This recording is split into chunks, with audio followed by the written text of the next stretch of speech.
begin our celebration this evening, I would ask you to join me for a moment of silence to remember the victims and their families from the recent tragic events in Dallas, Texas, as well as Baton Rouge, Louisiana.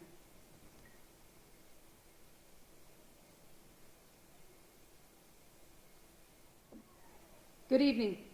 Would everyone please rise for the posting of the colors and the singing of our national anthem, performed by Sergeant Major Kemberly Hines-Fairfax of the Delaware Army National Guard.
What so proudly we hailed at the twilight's last gleaming, whose broad stripes and bright stars through the perilous fight o'er the ramparts we watched were so gallantly streaming, and the rocket's red glare, the bombs bursting in air, gave proof through the night that our flag was still there.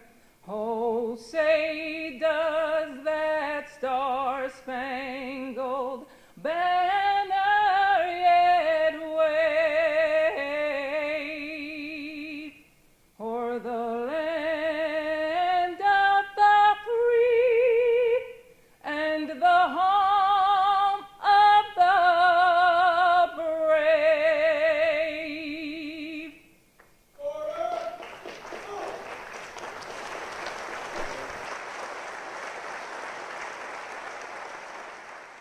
Good evening. I am Captain Laura O'Sullivan, Commander of the Administrative Services Section. It is my pleasure to welcome you here this evening to the graduation exercise for the Newcastle County 42nd Police Recruit Class. Sergeant Davis, present the 42nd Recruit Class. Order. On.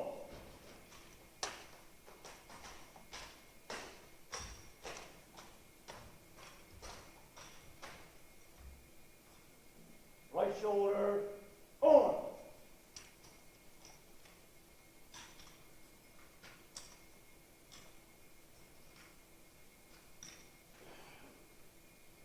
Class.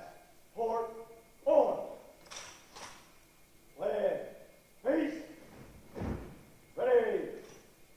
Step. Center. Face.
would now call upon Colonel Elmer Setting, Chief of the Newcastle County Police, to come to the podium for opening remarks.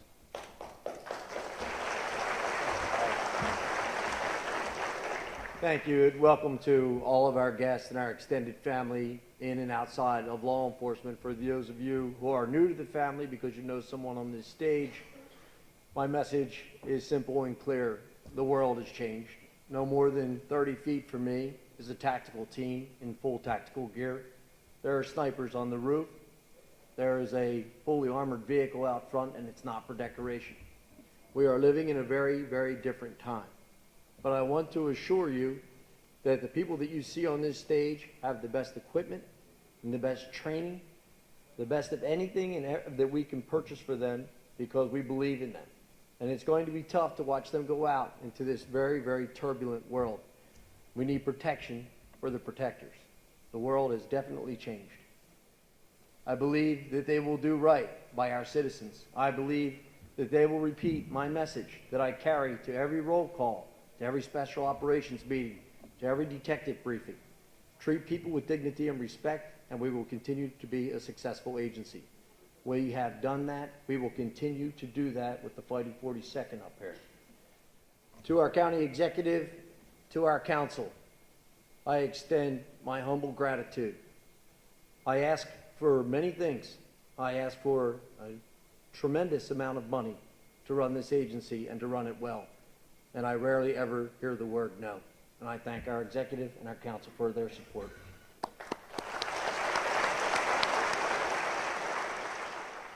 Recently, as the world and national events have erupted, people have asked me, and they've asked my wife, who I think has not missed one of these graduations in 20 years, or one. They've been asking me if it's time to hang up the spurs or take off the uniform. No, not like this, not now. We cannot show our backs. We must pull together, unified as law enforcement officers. We must be brave. I know times have changed, but we are prepared, and we are well trained, and we are well chosen. And when we look out in our lives, we say, what does bravery look like? What does courage look like? What does being bold look like?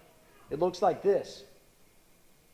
There are people that walked out the front doors of this academy because this world's changed. But these people have chosen to serve you despite the danger.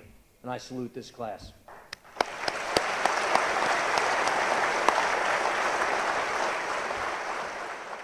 I only have one last thing to say. We go forward with open hearts and open minds into a world that seems to have turned against us. But I don't believe that we're as divided as some people say. I think there are many, many people who still believe in us, and I can assure you, we still believe in you, and we're here to serve. May God bless everybody.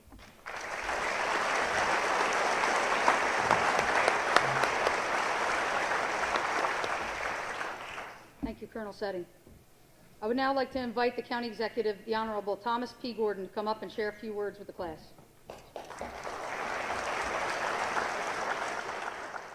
In the last 4 years, I haven't had one day, one complaint. It's unbelievable about Public Safety Department. Joe Bryant, Chief Setting, Chief Miller, Chief Dan. you guys do a great job. It's been so many years since I sat in your seat in 1975, I won't even begin to make comparisons. But what has come down through the years in the county police is that you treat the good and the bad with respect. And that's community policing, and that's something that we expect of all of our graduates, that even people that commit crimes need to be treated with respect, and it's paid back in many times. So I thank you all, and I want to thank the families for putting up with the loss of your brother, sister, son, husband, and for the future times that you're going to be giving up, the Christmases and the holidays. But we appreciate it, and we need it very much. And I thank you all for coming tonight to a first-class ceremony. Thank you.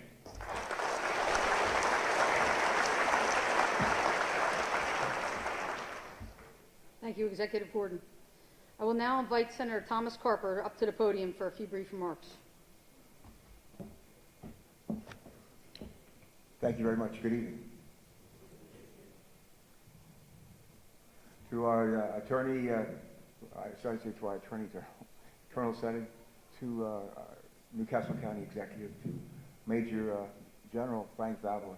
When I was serving as your governor, I got to nominate many people to serve on cabinet, to serve in the judiciary. And one of the best appointments I ever made was that of the Adjutant General of the Delaware National Guard. And that's Frank Vavala. Put your hands together. He is one great national leader for our state. Real proud of you. Proud of all those who sit over Tommy, to sit over here in the 42nd, fighting 42nd, is that what you call them? Fighting 42nd. You know, I want to do something a little different tonight. I want to ask you if you happen to be a parent, grandparent, aunt or uncle, brother or sister of one of these folks who are sitting up here tonight. Would you just stand up? Let's give them a big round of applause.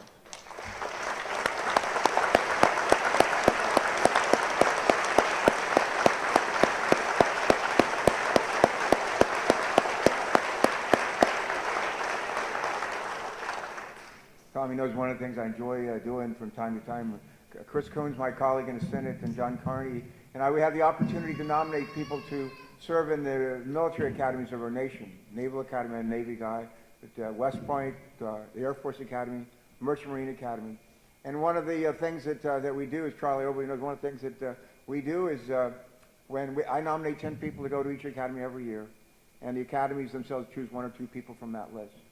And then I have the opportunity, as Chris does, as Don Carney does, to call the parents and the young man or woman who's won the appointment and congratulate them. I always say to the parents of those who won appointments, 4-year scholarship, the chance to become an officer and serve in our military, that when I talk to the parents, I say, no son or daughter turns out this well without the guidance and direction of the mom and dad who raised them, or the grandparents, or the aunt and uncle, the stepmom or the stepdad. For those of you who help bend these trees, these young trees, and to turn them into the oaks that they've become today, I just want to say a special thanks for all of us.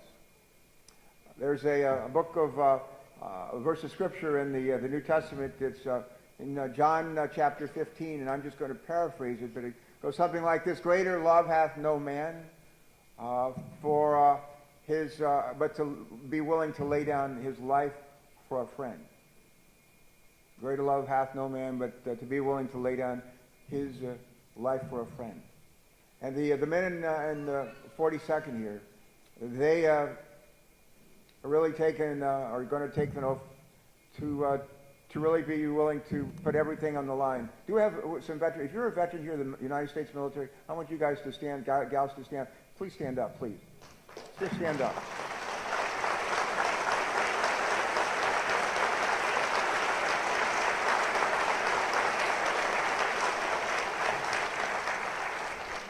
I was a 17-year-old Navy ROTC midshipman when I first raised my right hand to take an oath to defend our country and Constitution. Took it again 4 years later as a brand newly minted ensign. Went off to serve in Southeast Asia during the Vietnam War.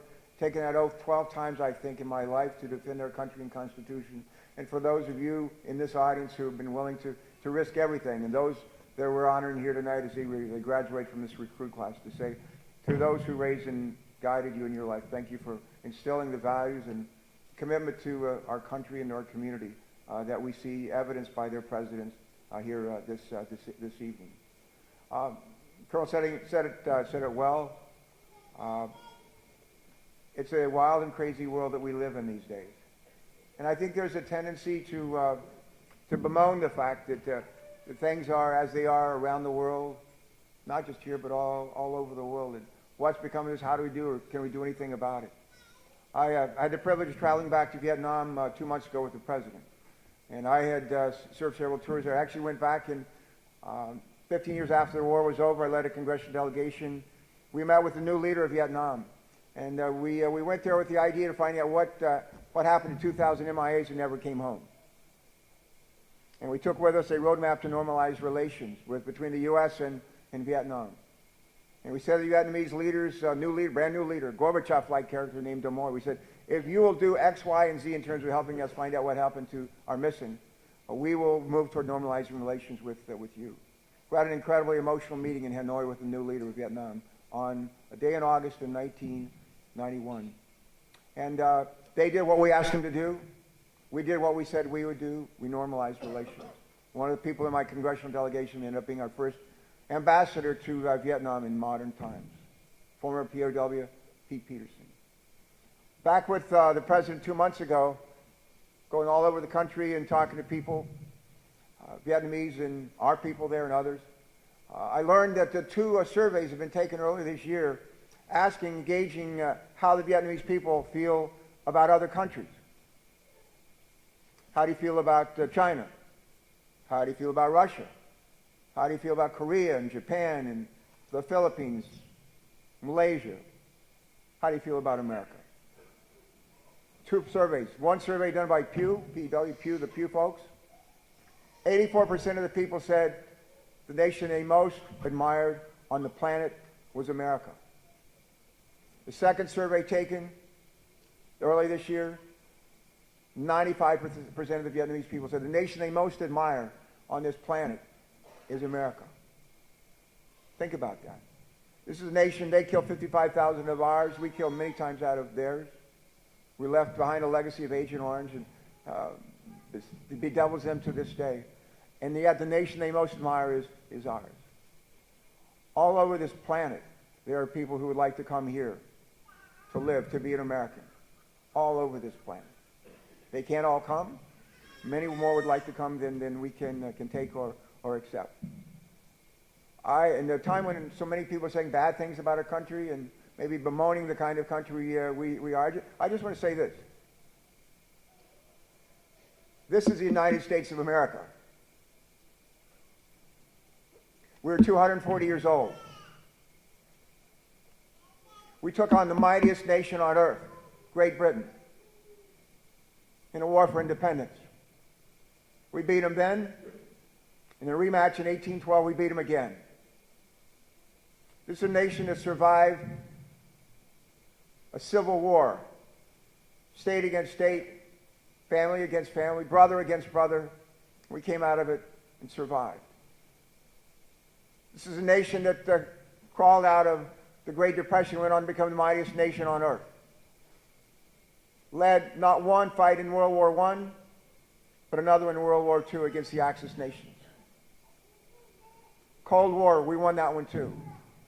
And when this century began, the United States of America, strongest nation on earth, strongest economy on earth, most productive workforce on earth, the only nation on earth that had balanced budgets, 4 of them in a row. Remember we had 4 balanced budgets in a row? The last 4 years of the Clinton administration. I was governor then, and those were good years. But I just want to say any nation who could come through all that we did and for 240 years and emerge at the beginning of this century as the most admired nation on earth, the mightiest force for justice on earth, we can get through what we face today. Can I get an amen? Can I get an amen?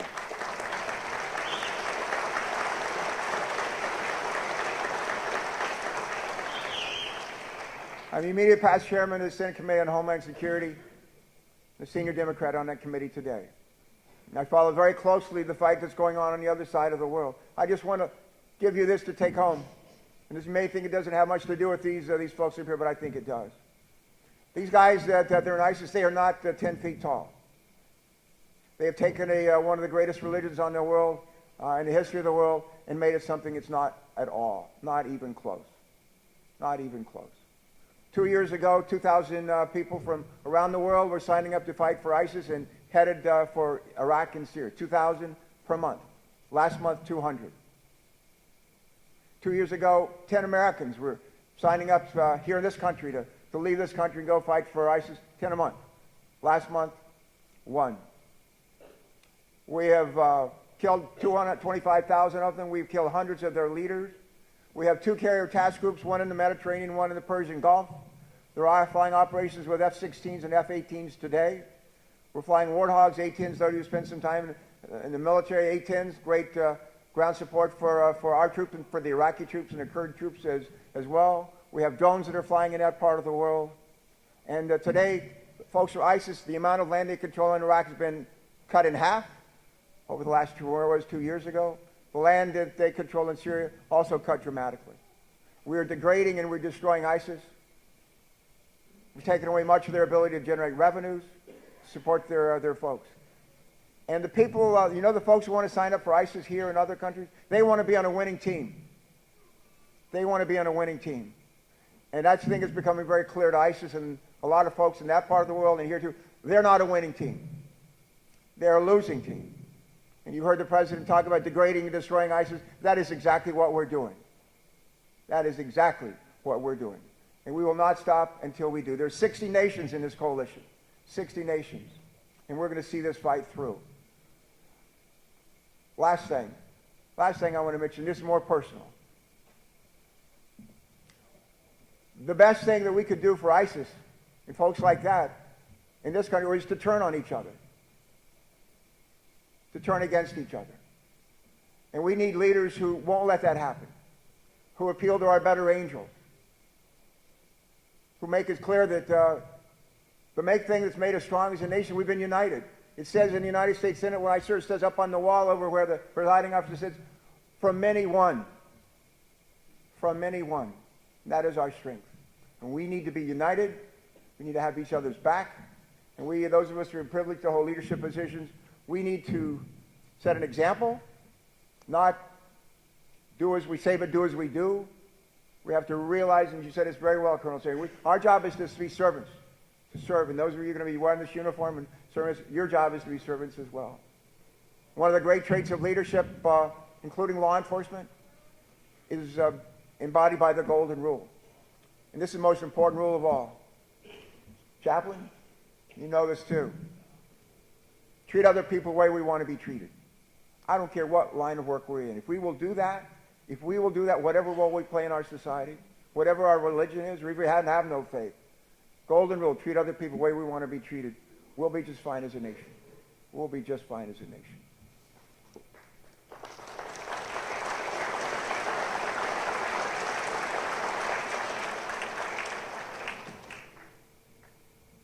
Last thing I want to say is the United States is not perfect. Never has been, never will be.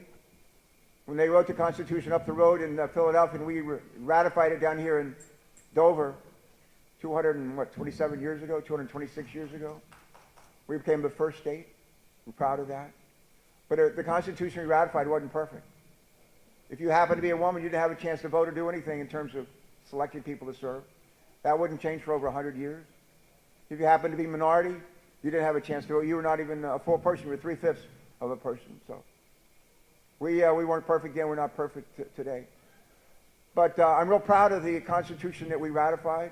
We made it better as we've gone along. We've gotten better as a nation. I'm going to ask you to do something that's rather unusual. And I'm going to ask everybody to stand with me, and I'm going to ask you to repeat something with me. It won't take long. Please stand.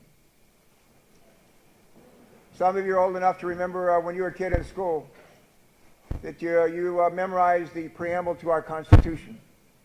I'm not going to ask you to recite it tonight. But the words of the preamble, we're going to recite together the very beginning of it.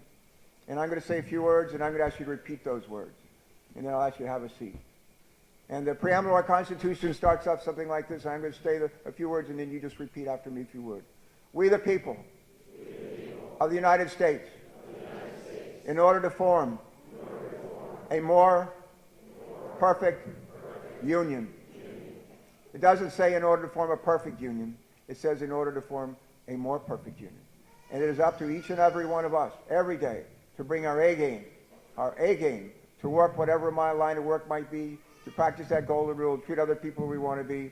And when our law enforcement officers, we've just been joined by Attorney General Den, when our law enforcement officers want to make sure that we have their back, that we're sort of there to support them, and to encourage them to treat other people the way they want to be treated and do the kind of job in community policing. As they do their job, we're going to do their job and back them up. Thank you so much. God bless you. Ladies and gentlemen, our keynote speaker this evening is a man who has dedicated his life to serving the citizens of the great state of Delaware and to the United States of America. The Adjutant General, Delaware National Guard, Major General Frank Vavala.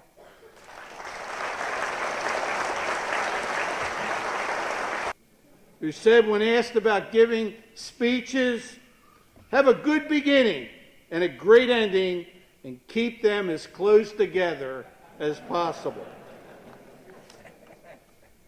It's a big night for you, and justifiably so. But But it's also a big night for your support network, your families and friends who provided the encouragement, counsel, and love that sustained you on this road to becoming part of the elite of the Newcastle County Police Force. So to all 21 of you and your supporters, congratulations on this first step of your police careers. While preparing for tonight's remarks, I thought of the similarities of our two organizations, and they are striking. I also think of the men and women in my organization that are deployed in support of our overseas contingency operations. In fact, as we speak tonight, 78 Delaware National Guard members are serving to support these operations in areas like Iraq, Afghanistan, Kuwait, the United Arab Emirates, and the Horn of Africa. I thank each of you and the members of our law enforcement community for allowing those men and women to know that there are people back home that are committed and determined to keeping their loved ones safe and for protecting the safety, liberty, and freedom that in most cases aren't available in the countries that they're serving. Today we're seeing more and more Americans that are taking advantage of these liberties and testing the safety and the security that all of us hold most dear. It would not be difficult to argue that right now is the toughest it's ever been to wear the law enforcement uniform. And as I said previously, the dangers are bad, if not worse, than those of our deployed military. But each of these selfless men knew this reality and still chose an occupation, a life committed to serve and to protect each one of us. A law enforcement career. And for that, I say a profound thank you. Don't look at today as the completion, but rather the first step of your career. You must look to your future and what challenges in your profession await you. Be it additional training or learning the specific tasks of your new positions. Tonight reminds me of when I graduated from Officer Candidate School some 46 years ago. And yes, I did serve with General Washington. I was a young second lieutenant, full of enthusiasm, like all of you, ready to go. The first thing I was advised is when you get to your unit, find a good non-commissioned officer to continue your training and mentorship. Not an officer, but a non-commissioned officer. Better advice could never have been given. You too need to find a senior officer and take advantage of the experience, the knowledge, the sensitivity, and the savvy of a veteran. This will ensure your success. Before I close, I want to talk to those sitting out there this evening with wide smiles of pride on your faces. Your support team, your family, and your friends. As we consider the time these public servants have committed and will continue to commit, we become mindful of their family members. Like the family members of our military, you will know firsthand the cost of serving our communities 24/7, 365. We all count on the families being flexible about holidays, rotating work shifts, and times when they unexpectedly get held over. You have stood behind your loved ones through their difficult training, and you will be there for them throughout the challenges they face. I know that to be fact. Officers, make sure you never forget to recognize their support and their service, and we as citizens should also do the same. We applaud you, and I salute you. May God bless you and keep you safe as you serve all of us. May God bless the communities you serve, and finally, may God bless our great United States of America. Thank you for the honor of addressing you.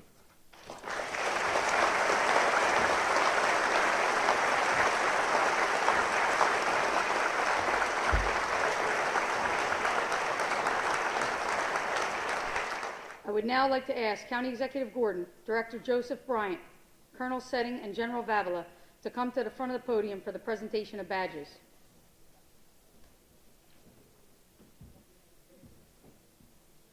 I would also like to ask the Mayor of Delaware City, the Honorable Stanley Green, to join Colonel Setting at the front of the podium.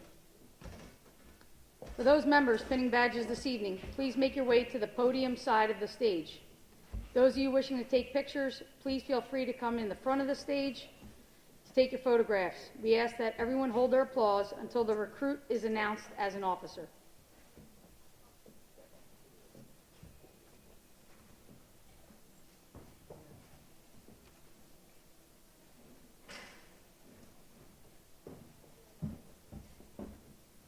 Slide to your left.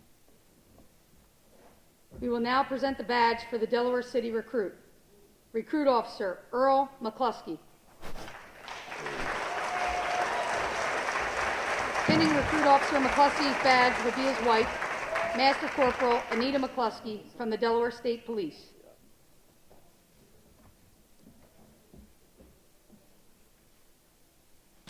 Recruit Officer Kevin Dool. Pinning Recruit Officer Dool's badge will be his wife, Stephanie Dool, from the Federal Air Marshal Service.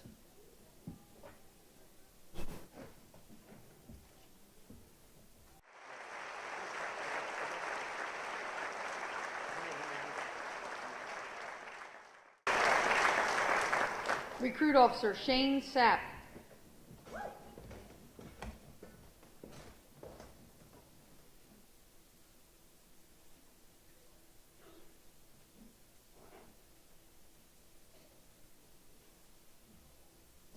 Recruit Officer Dominic Mills.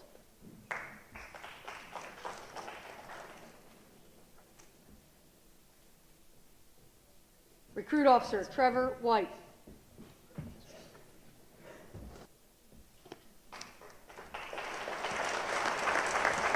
Officer Trevor White.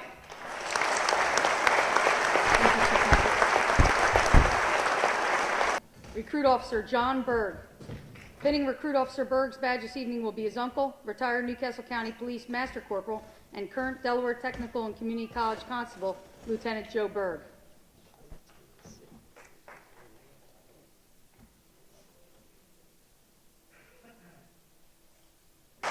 Recruit Officer James Daly.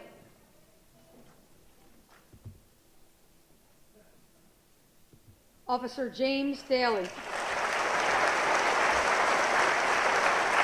Recruit Officer Antonino DeLisi.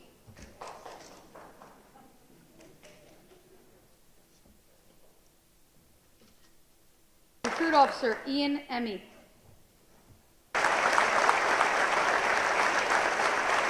Recruit Officer Robert Hill. Officer Robert Hill. Recruit Officer Drew Hunt. Officer Drew Hunt. Recruit Officer Brian McLaughlin.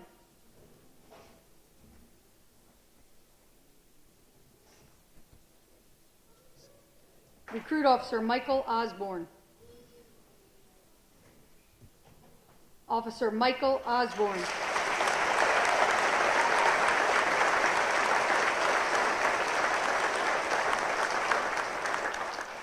Recruit Officer Justin Phelps. Pinning Recruit Officer Justin Phelps' badge will be his father, Deputy Commissioner Perry Phelps of the Delaware Department of Corrections.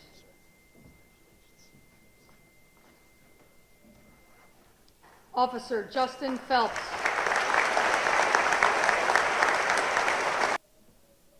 Recruit Officer Anthony Randazzo.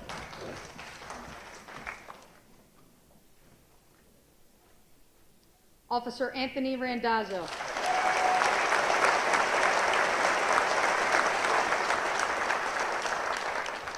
Recruit Officer Paul Rusquet.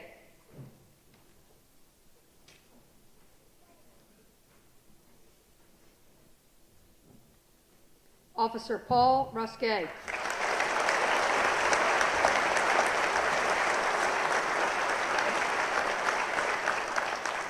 Recruit Officer Matthew Savino.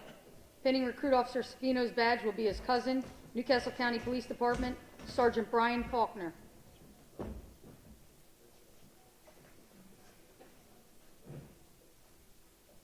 Officer Matthew Savino.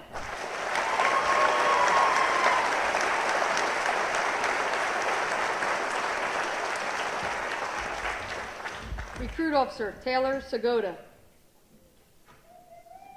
Pinning Recruit Officer Sagoda's badge will be his father, Patrolman Stephen Sagoda, from the Upper Pottsgrove Township Police Department in Pennsylvania. Officer Taylor Sagoda.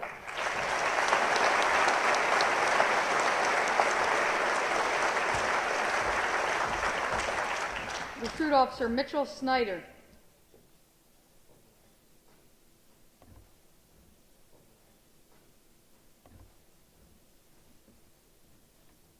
Officer Mitchell Snyder.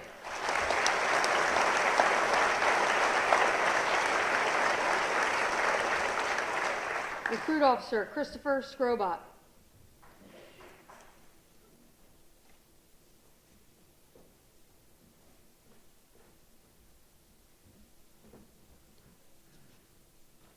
Officer Christopher Scrobot.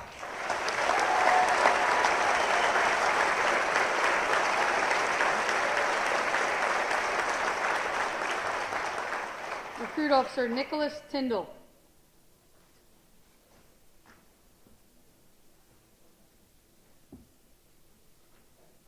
Officer Nicholas Tyndall.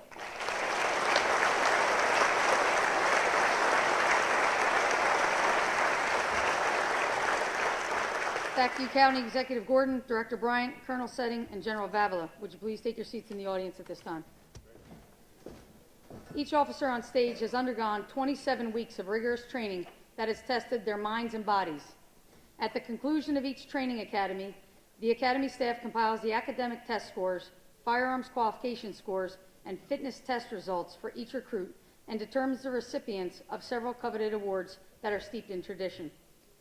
The first award we will present tonight is the Outstanding Physical Fitness Award. This award goes to the recruit who has maintained the highest level of physical fitness throughout their academy training.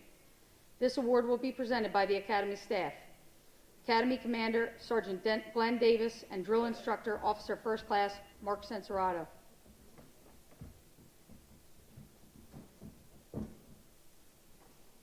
The Outstanding Physical Fitness Award for the 42nd Recruit Class is presented to Officer Trevor White.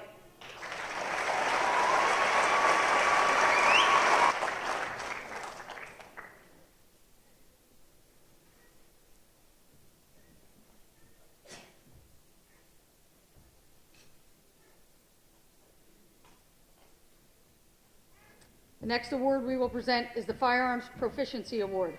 This award is presented to the recruit who exhibits superior skill and ability in the use of firearms. The Firearms Proficiency Award will be presented by the division's lead firearms instructor, Master Corporal Kevin Werner. To say the least, the firearms training portion of the academy is very demanding. Each recruit officer shot over 3,000 rounds of ammunition during the course of their training. Recruits did much more than shoot at paper targets. Each recruit learned the necessary skills to shoot from different positions, shoot from inside vehicles, and shoot while under extreme levels of stress.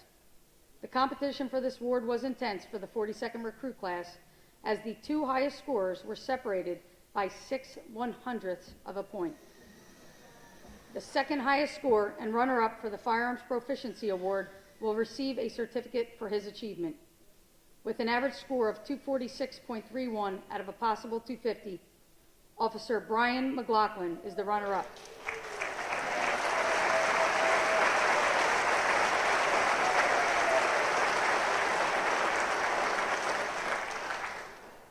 With an overall average score of 246.37 out of a possible 250, the Firearms Proficiency Award is presented to Officer Anthony Randazzo.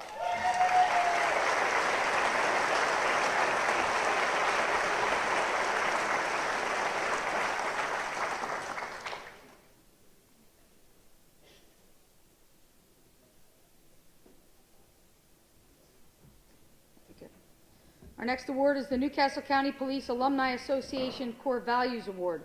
This award will be presented by retired Newcastle County Police Captain George Williamson.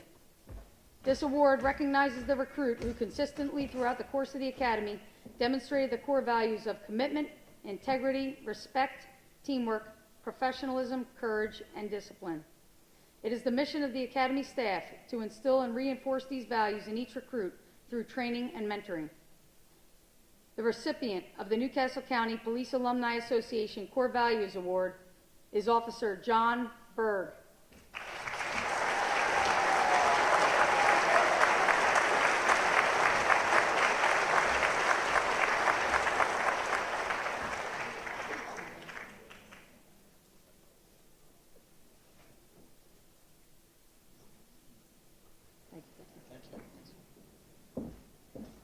Our next award is the Delaware Attorney General's Award. This award will be presented by Attorney General Matthew Dehn. Sir, if you could please come to the stage. This award is presented to the recruit officer who has demonstrated outstanding academic achievement in the areas of criminal procedure, including criminal law, traffic law, and search and seizure. With an academic average of 94.75 in those categories, the recipient of the Attorney General Award is Officer Michael Osborne.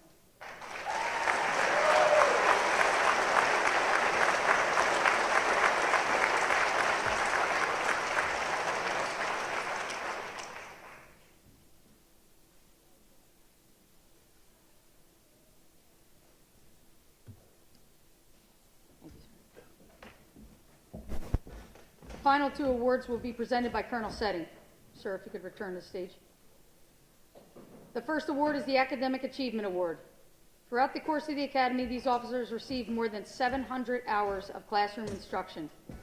The curriculum of our training academy is very challenging, covering topics such as criminal procedure, laws of arrest, rules of evidence, domestic violence, criminal law, traffic law, accident investigation, and search and seizure, just to name a few. Every officer in front of you has demonstrated a high level of proficiency in every topic covered over the last 27 weeks. While each recruit is required to pass exams in each subject area, they are also required to pass the Council on Police Training exam, which is a comprehensive, cumulative exam that ensures each recruit has mastered the necessary skills to uphold our Constitution and enforce the laws of our great state. The Academy staff strongly encourages all recruits to strive for academic excellence. We would now like to recognize those officers who excelled in the area of academics by maintaining an academic average of 95% or higher throughout the academy. 5 recruits have achieved this level of success and will receive the Division's Superior Academic Achievement Award. Please stand if your name is called. With an average of 95.18%, Officer Matthew Savino.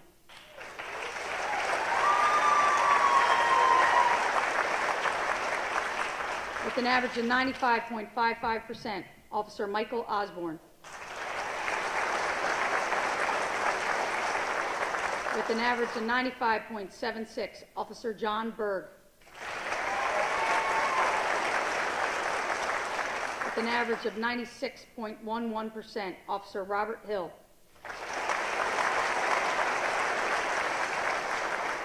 And with an academic average of 96.87%, the Outstanding Academic Achievement Award goes to Officer Dominic Mills.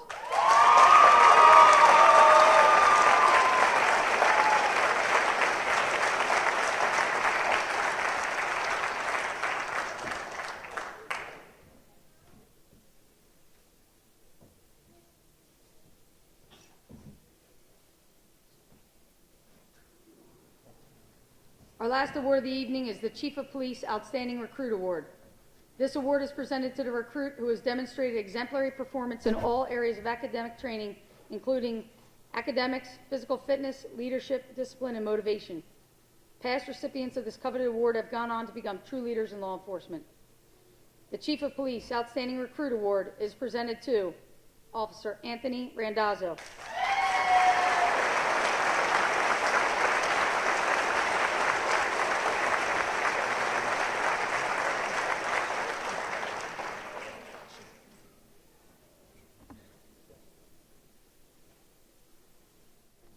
Each Academy class selects one of their own to speak at each Academy graduation.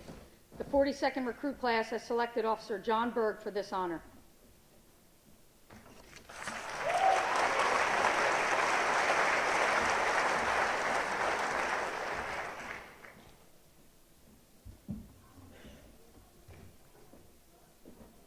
Good evening, ladies and gentlemen. On behalf of the 42nd Academy class, I'd like to thank you for joining us in this pivotal moment in our careers. We thank our families and our friends who have supported us and given us strength to continue on this path. I'll first echo from the Academy staff that if rule number 1 is everyone goes home, then rule number 2 is remember those that did not. If you would, please join me in a moment of silence in honor of Lieutenant Joseph L. Zerba, who's the namesake of our Academy, and in honor of law enforcement officers across the country who've given their lives for the sake of others.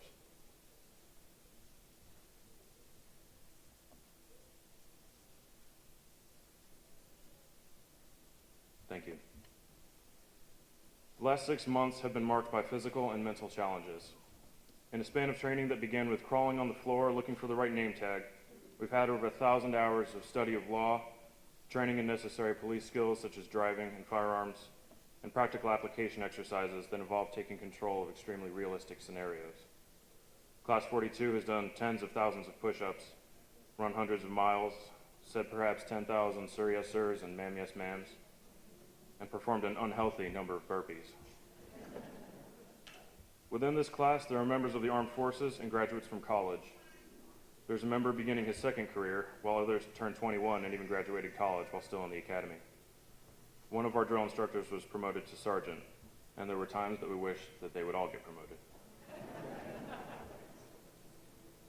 While the 42nd Academy class has certainly changed physically in our knowledge and training, none of the officers you see here today is walking away a different person than the one that entered the police academy. Every one of them came in with a goal and mindset that they would overcome obstacles and serve others before themselves.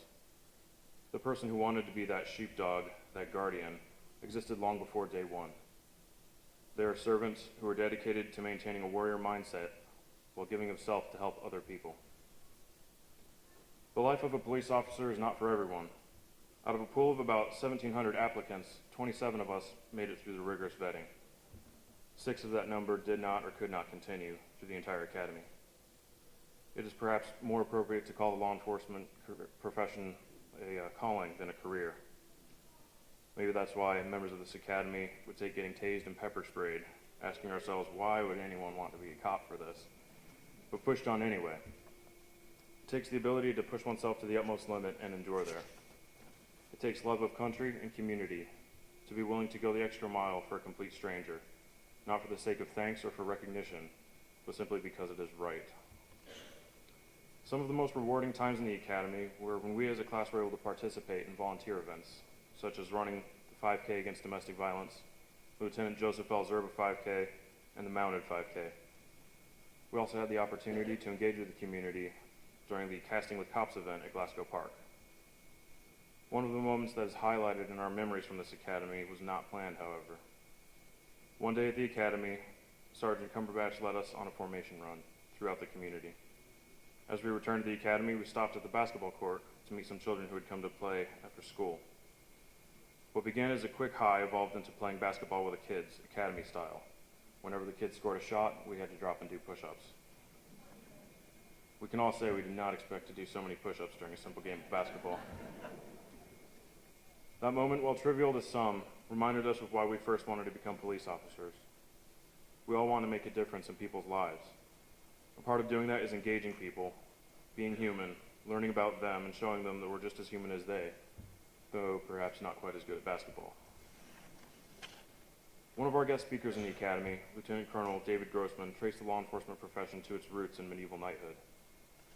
He said knights were not just trained to go to war abroad, but to travel the countryside, ensuring justice, protecting those traveling the highways, and helping others in need. If they carried their shield on their right shoulder, it showed that they were at ease, using their dominant hand. Carrying the shield on their left shoulder showed that they were vigilant, ready to take it up and draw their swords. While we have upgraded from swords, our shields are still worn on the left. They are there to remind the public and ourselves that we are always ready to help those in need and shield those in danger. It is that undeterred vigilance and selflessness that characterize what it means to be an officer and a guardian. I'd now like to invite Colonel Elmer and Setting to the stage to receive the class gift from the 42nd Academy. I've already spoken tonight, but I've taken the Colonel's privilege to do some housekeeping. I've been without a Lieutenant Colonel now for about 3.5 weeks. Very difficult thing to do without having a Deputy Chief, and we can talk about leadership, or we can make decisions and we can lead. I would like to call Director of Public Safety Joseph Bryant back to the stage, and our County Executive Tom Gordon. Major Vaughn Bond, front and center. Major Vaughn Bond, my operations commander, is now being promoted to the rank of Lieutenant Colonel and to the title and position of Deputy Chief, effective immediately.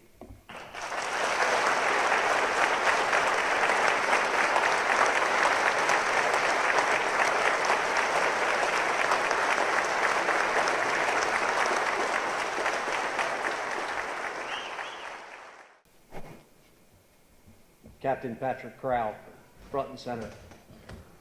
Captain Crowell, I'm taking this opportunity to promote you to the rank of Major, Operations Command of the Newcastle County Police Department, effective immediately.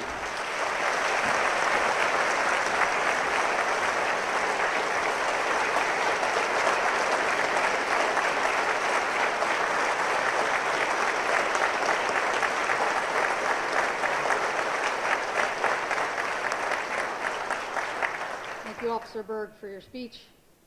The accomplishments of this class are quite remarkable. I would now like to recognize the efforts of the Academy staff. Could Sergeant Glenn Davis, Sergeant Kavan Cumberbatch, and Drill Instructor Mark Censerato please come to the stage? Over the past 27 weeks, Sergeant Davis, Sergeant Cumberbatch, and Drill Instructor Censerato have gone to painstaking efforts training and mentoring the officers that have received their badges this evening. The Academy staff led the way in developing them into well-rounded and well-prepared police officers you see here this evening. The Training Academy has truly developed the mind, body, and character of these individuals and infused them with the strength, courage, and the confidence they need to be guardians of our community. Thank you for all of your dedication.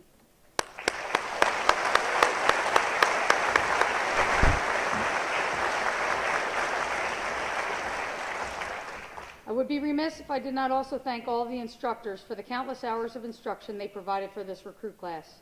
Many of these instructors are here with us this evening. As a result of their dedication, there is no doubt these officers are the finest our community has to offer and are thoroughly prepared to accept their next challenge of field training. In addition, I would like to thank Lieutenant James Unger and all of the staff in the Professional Development Unit for their dedication to these officers throughout the Academy, as well as their preparation for the ceremony this evening. I ask that we give all of these instructors and staff a round of applause to thank them for a job well done.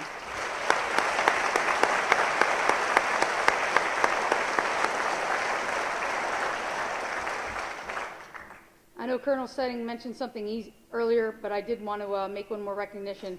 Joining us tonight is retired Lieutenant Colonel Matthew Jameson. Would you please stand, sir? He has served with the Newcastle County Police Department for over 3 decades.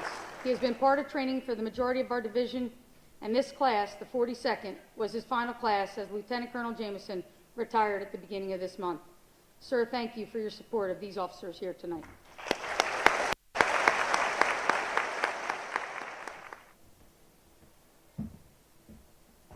Let us pray.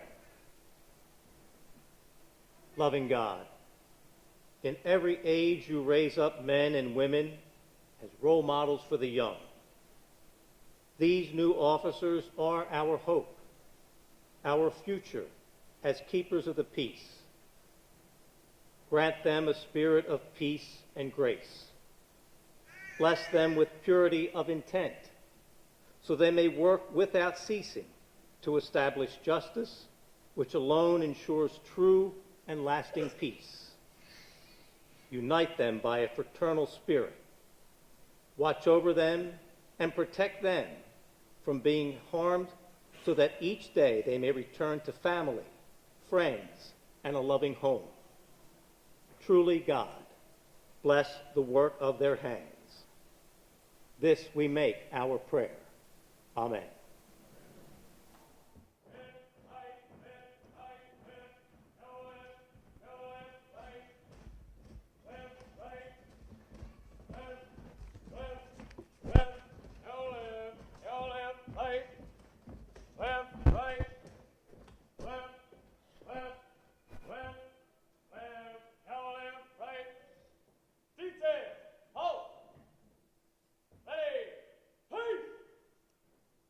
Second recruit class.